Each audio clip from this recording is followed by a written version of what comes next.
Hello aspirants, कैसे हो सब? तो चलिए हम देखते हैं डेमो लेक्चर आज का 7 मंथ्स कोर्स का। तो स्टार्ट करते हैं वीडियो से। चलिए शेयर करता हूँ स्लाइड्स में। तो स्वागत है 7 मंथ्स प्रीलिम सेमिनार में। तो इम्पोर्टेंट पॉइंट्स टू रिमेंबर। तो आप नोटबुक, पेन, वाटर बॉटल और लैपटॉप लेके रहिएगा। इफ पॉसिबल लैपटॉप हो तो अच्छी बात है, क्योंकि आपका डिस्ट्रैक्शंस नहीं होगा। और जो भी क्वेश्चंस रहेंगे at the end of the webinar बोल लीजिएगा, ठीक है। अभी हम स्ट्रक्चर क्या रहेगा सेमिनार का, पूरा एग्जाम पैटर्न देखेंगे हम यूपीएससी का। आप मुझसे क्यों पढ़ना चाहेंगे ये कोर्स से, और 3 सीक्रेट्स है कोर्स के, और फ्री गिफ्ट है एंड में। तो आप एंड तक बने रहिएगा, आपको एंड में आपको गिफ्ट मिला जाएगा, ठीक है। अभी एग्जाम पैटर्न कैसा है इसका, कुछ आइडिया है आपको? चलिए देखते हैं फिर। पहला एग्जाम रहता है प्रीलिम्स का, उसमें 2 पेपर रहते हैं। तो पहला पेपर रहता है जीएस का, जो कि रहता है पेपर 1, 200 मार्क्स का रहता है, 2 घंटे का रहता है। इसमें क्या क्या पूछा जा सकता है? तो ये पूरा करंट इवेंट से रिलेटेड, एक सेकंड ये निकालना पड़ेगा ना। करंट इवेंट्स जो नेशनल और इंटरनेशनल इंपॉर्टेंस का रहेगा, history, national movement, geography, polity, economics, environment, और बहुत सारा है वैसे। ये बोलने के लिए इतना है, पर काफी ज्यादा everything under the sun and including the sun, ठीक है, वो सब पूछा जाता है। सीसेट में देखो ये क्वालिफाइंग नेचर का हुआ है, ये नोट देख सकते हो नीचे आप, कि मिनिमम 30% आपको रिक्वायर रहेगा ये पूरा। मतलब क्या होता है इसमें, 200 मार्क्स रहेंगे, 2 घंटे का पेपर रहेगा। तो इसमें बस आपको 66 मार्क्स लाने रहते हैं, 67 पकड़ के चलिए, ठीक है। 33% आपको पास करना है, पर अभी ये भी बहुत डिफिकल्ट होने लग गया है।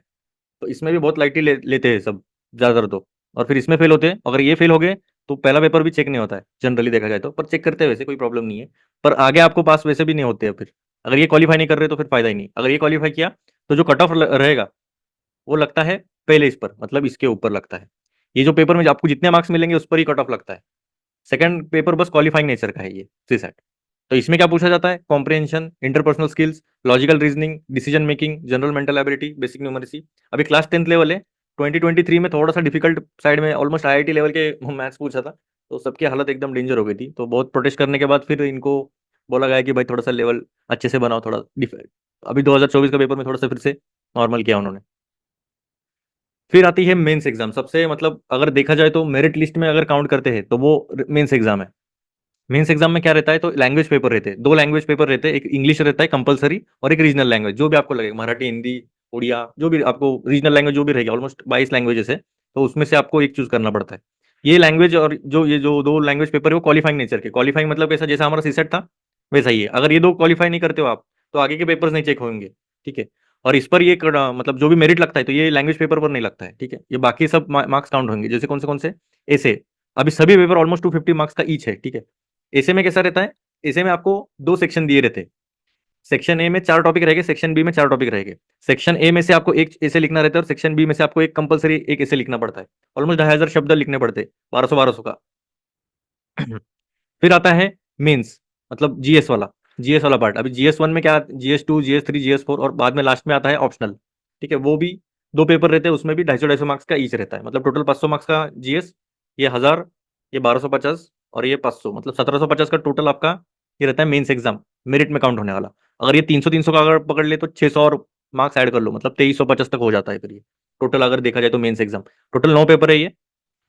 अभी हर एक पेपर में क्या क्या है, इसमें हिस्ट्री, ज्योग्राफी, सोसाइटी है। सेकंड में constitution, polity, social justice, international relation है। थर्ड में economic development, biodiversity, security, disaster management है। फोर्थ में एथिक्स, इंटीग्रिटी, एप्टीट्यूड है।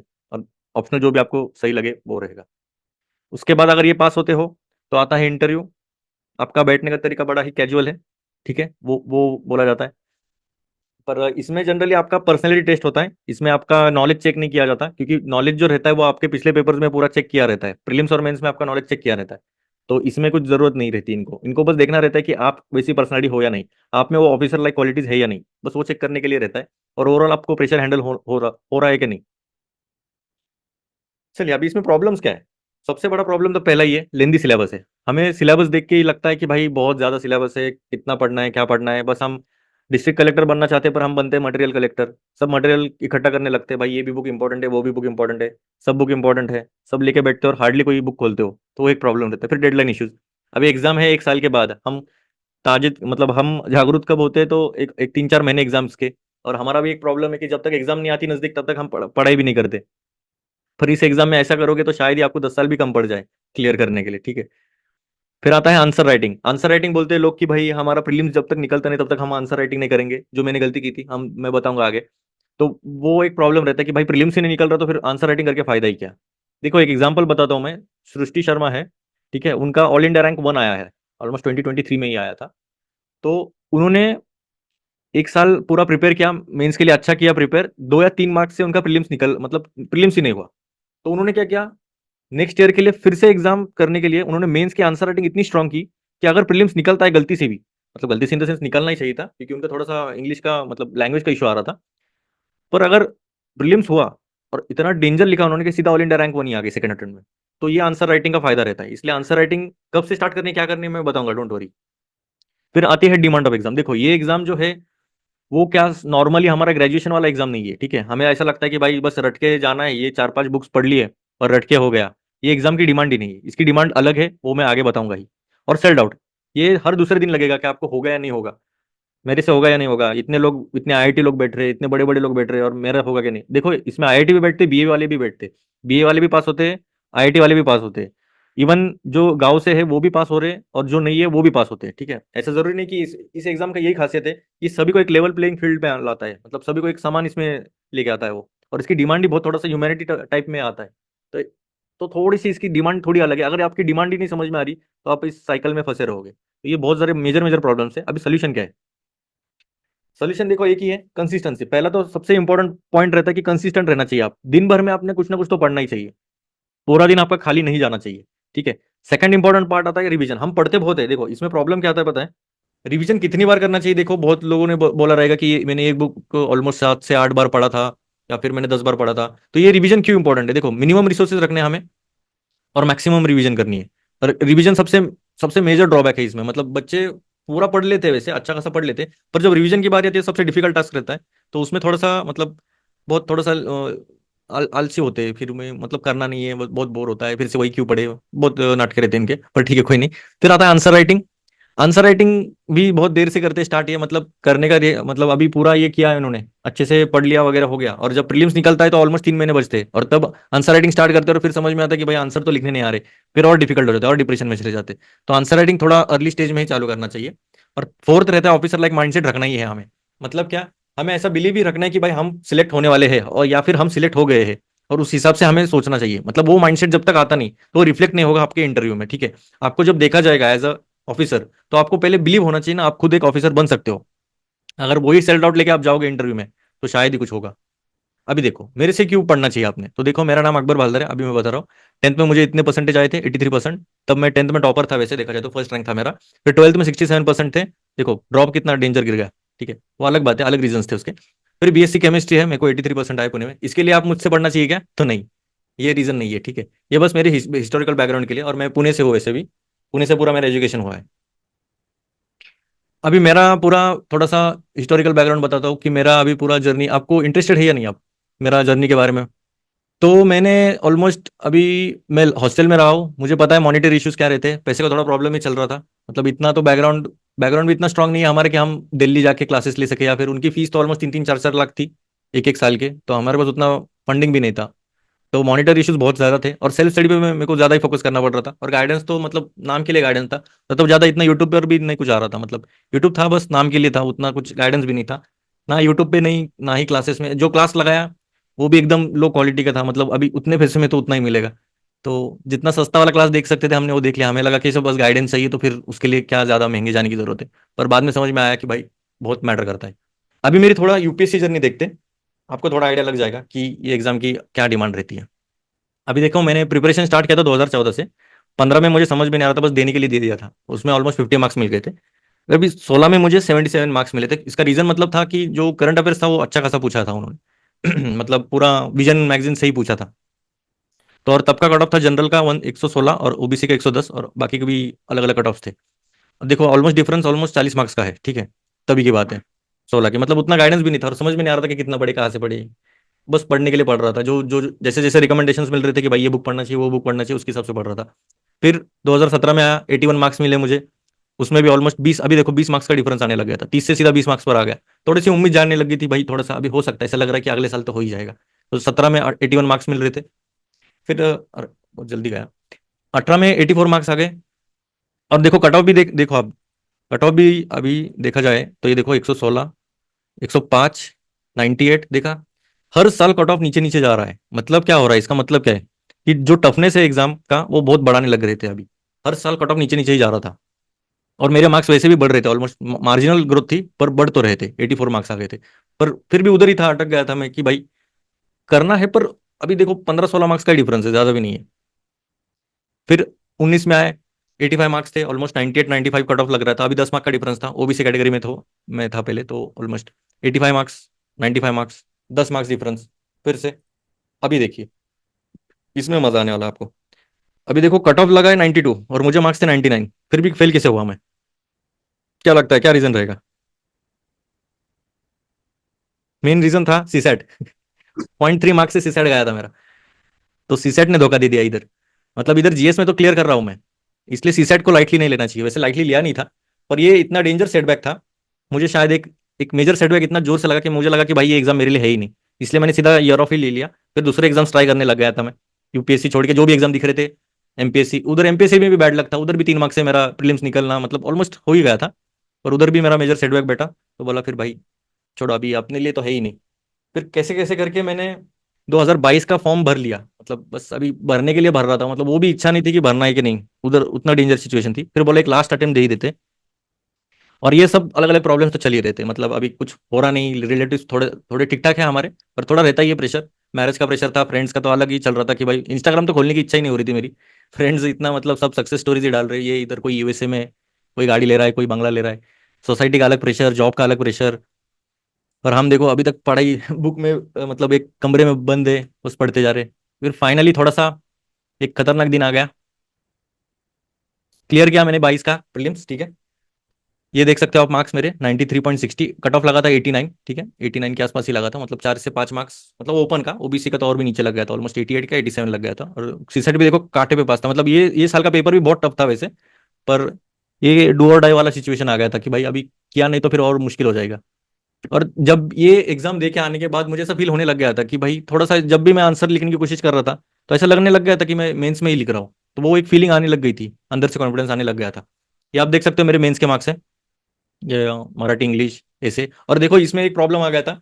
मतलब जैसा ये रिजल्ट आ गया था, मैं 4-5 दिन सोया नहीं पा रहा था, मतलब सो ही नहीं पा रहा था। 5-6 दिन मेरे इसमें ही चले गए थे कि भाई सच में पास हुआ हो कि नहीं, क्योंकि इतने साल का स्ट्रगल था वो। और ये इतनी खुशी इतनी बड़ी थी कि भाई भाई।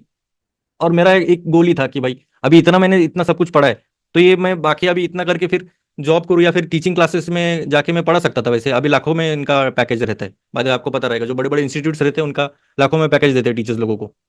तो मेरा इंटेंशन वो नहीं था, मेरा इंटेंशन यही है कि भाई जो अभी जेन्युइन बच्चे हैं, जो इनका मेरे जैसी सिचुएशन रहेंगे, तो उनको कैसे गाइडेंस करूँ, वही मेरा फोकस रहेगा। यहाँ पर आप देख सकते हो 1 महीने का बेड रेस्ट था मुझे, तभी भी मुझे अच्छे खासे मार्क्स थे, ऑलमोस्ट 100 मार्क्स से मैं गया था ये मतलब मेंस में। तो मेंस भी क्लियर करता था मैं।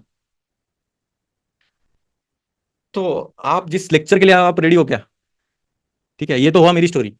अभी देखते हैं हमारा प्लान क्या है, अभी ये 7 महीने हम क्या करने वाले हैं। तो आपको एक आइडिया लग गया रहेगा कि नवंबर में हम ये, अभी देखो ये मोटा मोटा तौर पर मैंने बताया है, मतलब ऐसा नहीं कि भाई पॉलिटी मतलब नवंबर में ही खत्म होगा, दिसंबर में ही ज्योग्राफी ऊपर नीचे हो सकता है, कभी थोड़ा एक्सटेंड हो सकता है, ये जल्दी भी खत्म हो सकता है। आई गेस ज्योग्राफी जल्दी खत्म हो जाएगा। पॉलिटी थोड़ा सा रह सकता है। एंशियंट मिडाइवल हिस्ट्री भी जल्दी खत्म हो जाएगा। मॉडर्न हिस्ट्री थोड़ा टाइम लगेगा। इकोनॉमिक्स थोड़ा सा टाइम लग सकता है, मतलब 1 महीने के अंदर अंदर हो ही जाएगा। और बाकी जो प्रीवियस ईयर के क्वेश्चंस प्लस जो फुल लेंथ टेस्ट है वो भी हम साथ में, मतलब ये एनवायरमेंट जैसा खत्म होता है हम स्टार्ट ही कर देंगे, ऑलमोस्ट 10 फुल लेंथ टेस्ट करेंगे। और प्रीवियस ईयर क्वेश्चंस ऑलमोस्ट 10 साल 10 साल के पिछले हम करेंगे। तो ये सब हमारा प्लान रहेगा ऐसा।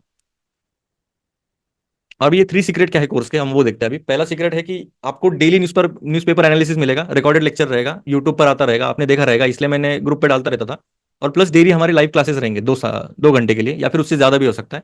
अगर आपको कोई मटेरियल की जरूरत है तो वो मुझे आप कॉन्टैक्ट कर सकते हो। आपको अगर कुछ पार्सल वगैरह कराना है तो वो भी मेरे कॉन्टैक्ट में है, जेरोक्स वाले तो काफ़ी ज़्यादा अच्छे पहचान के हैं, तो वो भी आपको अवेलेबल हो जाएगा। तो पहला तो है कि लाइव और रिकॉर्डेड लेक्चर मिलेंगे आपको। और रिकॉर्डेड जो लेक्चर रहेगा मेरे हिसाब से एक दिन के लिए मैं रखने वाला था, मतलब एक दिन का ही टाइमलाइन देने वाला था, पर देखेंगे आगे जैसे जैसे जैसे स्टूडेंट्स बढ़ते हैं उनकी क्या डिमांड आती है, तो हम देखेंगे। अभी अभी एक थोड़ा इंपॉर्टेंट देखते हैं। अभी आपको, अभी सब लोग बोलते हैं कि एनसीईआरटी पढ़ना है, ये करना है वो करना है, पर कैसे पढ़ना है वो मैं आपको अभी बता देता हूँ। अभी देखो 11th एनसीईआरटी है, इंडियन कॉन्स्टिट्यूशन एट वर्क। तो उम्मीद है आपने कुछ आइडिया रहा रहेगा एनसीईआरटीज का। अगर नहीं है तो मुझे आप डीएम डीएम करके आप पूछ सकते हो। पीडीएफ भी आपको अवेलेबल है, या फिर आपको अगर जेरोक्स करवाना है तो जेरोक्स का मेरे हिसाब से नहीं कराते हैं एनसीईआरटी, क्योंकि महंगा जाता है उनको, इसलिए बाय करना ही बेटर रहेगा। अमेजोन पे आप बाय कर सकते हो। अभी देखिए, एनसीईआरटी जो अभी हम स्टार्ट करने वाले पॉलिटी से, तो पॉलिटी का मैंने क्या किया है, मैं पहले ये इंक्लूड नहीं करने वाला था, एनसीईआरटीज में जनरली नहीं सिखाता था। पर अभी बहुत लोगों की डिमांड आने लगी थी कि भाई एनसीईआरटीज भी इंपॉर्टेंट है, मुझे हमें कुछ आइडिया थोड़ा सा रहना चाहिए कि पढ़ना भी कैसे। तो चलिए ठीक है, इंट्रोडक्शन पार्ट में इन्होंने बोला बोला है कि भाई एनसीईआरटीज, ये जो भी चैप्टर रहेगा तो उसके बारे में पूरा एक ब्रीफ समरी दिया है इन्होंने कि भाई अभी देखो, पहला तो है कॉन्स्टिट्यूशन, वाई एंड हाउ, क्यों और क्या है।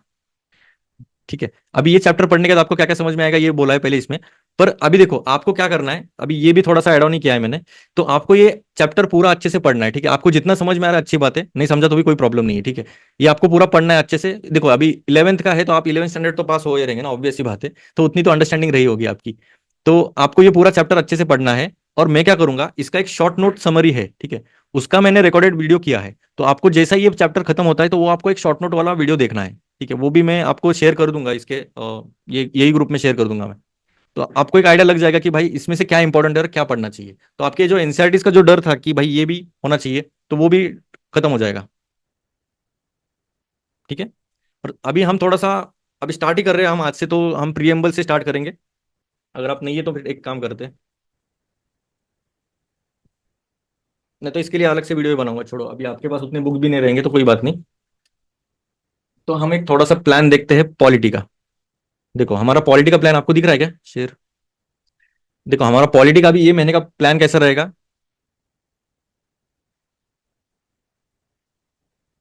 तो पहले तो बुक्स कौन से आपको लेने हैं, ये दो एनसीईआरटी मोर देन सफिशिएंट है प्लस लक्ष्मीकांत, इसके अलावा कुछ नहीं लेना है आपको, ठीक है। इससे अलावा कुछ नहीं पढ़ना है, ये मोर देन सफिशिएंट हो जाता है।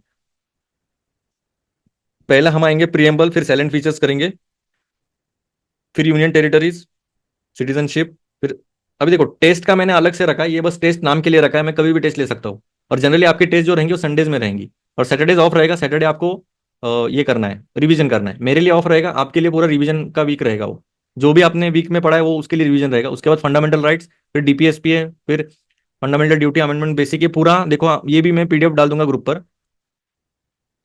ये सब करके हम पूरा ऑलमोस्ट एक 25 से लेके 30 डेज में हमारा ऑलमोस्ट, मेरा ट्राई रहेगा कि इसमें पूरा फुल लेंथ टेस्ट के साथ साथ सेक्शनल टेस्ट भी हम करेंगे इसमें। तो ये पूरा मेरा प्लान रहेगा। देखते हैं अभी किधर तक कितना होता है।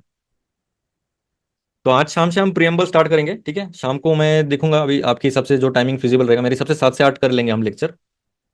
10 मिनट में कैसे खत्म कर रहे हैं ये समझ में नहीं आ रहा। छोड़ो। तो हमने प्लान देखा लक्ष्मीकांत का, हम प्रियम्बल शाम से स्टार्ट करेंगे। अभी इसमें मेरा क्या सपोर्ट रहेगा आपके लिए, तो पहले तो पिन पॉइंटेड बुक लिस्ट रहेगा, वो आगे की स्लाइड्स में दिखाऊंगा। और हम कोर करेंगे, यूपीएससी का कोर सिलेबस कवर करना है हमें, जहां से 80% क्वेश्चन आने के चांसेस ज्यादा रहते हैं। हम 20% वो सिलेबस कवर करेंगे और बाकी भी कवर करेंगे अगर टाइम परमिट करता है तो, ठीक है। डेली टारगेट्स दिए जाएंगे, एमसीक्यू प्रैक्टिस रहेगा आपका, और आपके जो भी वीक एरियाज है वो भी फाइंड करने में मैं मदद करूंगा आपकी इंडिविजुअली। और मेरा टारगेट रहेगा पूरा मेंस तक का आपको कवर कराना। ये बुक लिस्ट आप लगा तो स्क्रीनशॉट निकाल सकते हो, या फिर मैंने ये डाल दिया है ग्रुप पर, वहां पर आप देख सकते हो। ये लगा तो आप स्क्रीनशॉट निकाल लीजिएगा।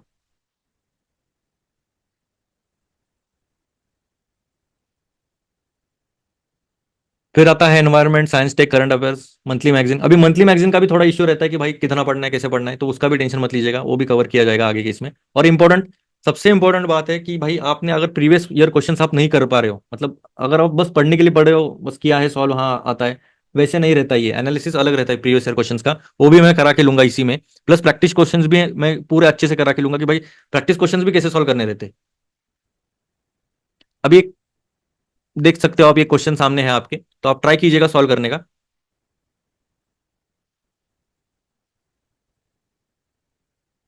एक्चुअली ये क्वेश्चन मैं पूरा पढ़ाने वाला था ये चैप्टर, पर अभी उतना टाइम परमिट नहीं है। मुझे समझ में नहीं आ रहा, ये शायद इसका सब्सक्रिप्शन खत्म हुआ है जूम का, वो फिर से लेना पड़ेगा, इसलिए टाइमलाइन बता रहा है बार बार। पर ठीक है, ये सॉल्व करने की कोशिश कीजिएगा, मुझे कमेंट या अपना कमेंट ही बोल रहा हूँ, चैट में लिख लीजिएगा इसका आंसर क्या आपको लगता है।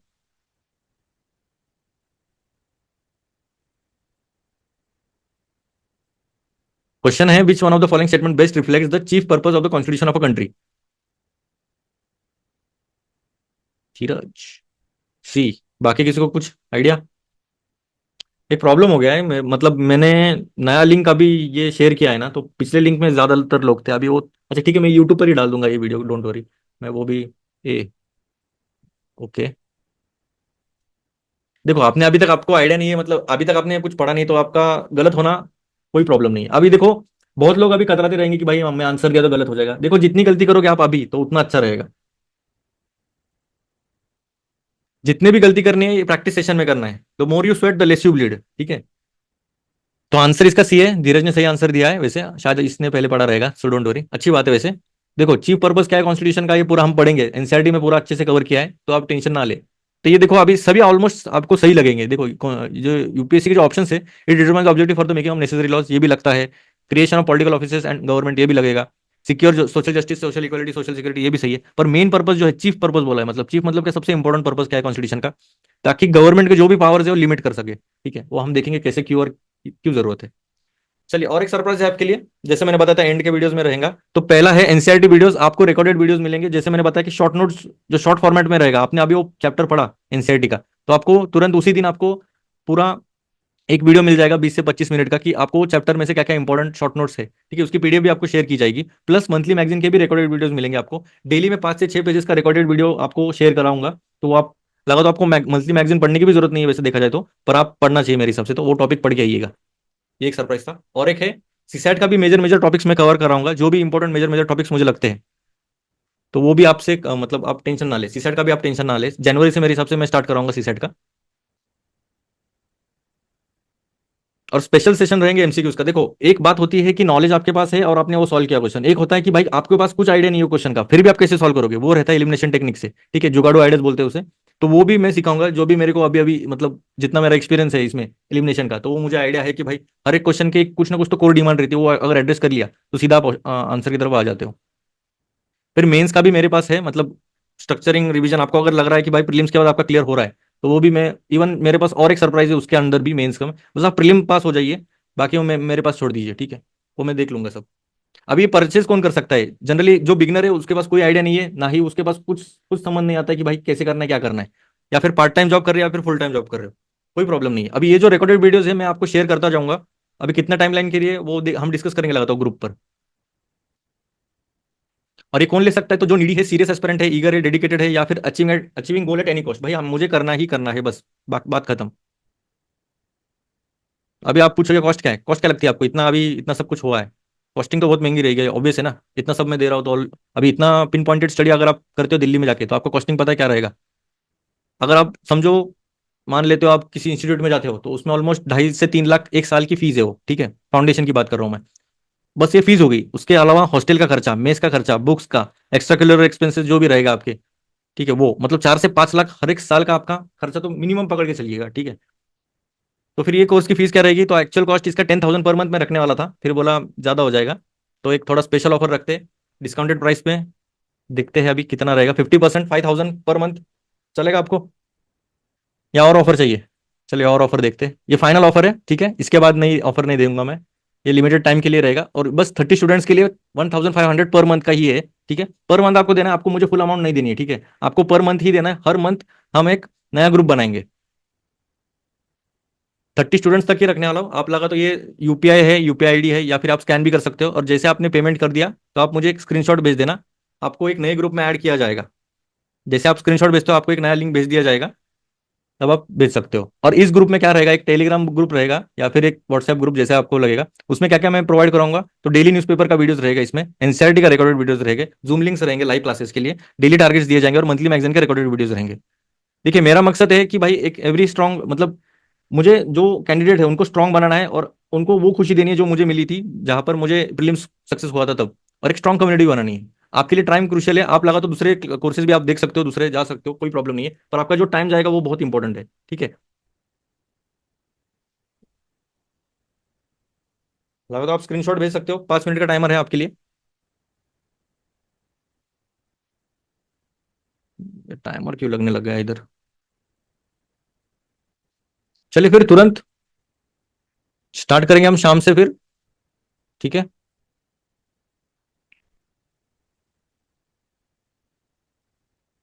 देखो इतने सारे क्वालिटीज आपको शायद ही किसी कोर्स में मिलेंगे, और ज्यादातर जो कोर्सेज रहते हैं जो बड़े बड़े इंस्टीट्यूट्स में, तो वो 200-300 बच्चों में से एक है तो बच्चा तो होने ही वाला है, सक्सेस रेट तो उनका वैसा भी रहता ही है। अरे यार बहुत ज्यादातर बच्चे दूसरे मीटिंग में ही गए, इसलिए थोड़ा सा ऊपर नीचे हो गया ये डिलीट भी नहीं कर पा रहा हूँ मैं। चलो कोई नहीं, चलिए फिर मिलते हैं नए ग्रुप में। उम्मीद है आपने क्या रहेगा ये? चलिए फिर, थैंक यू। जय हिंद।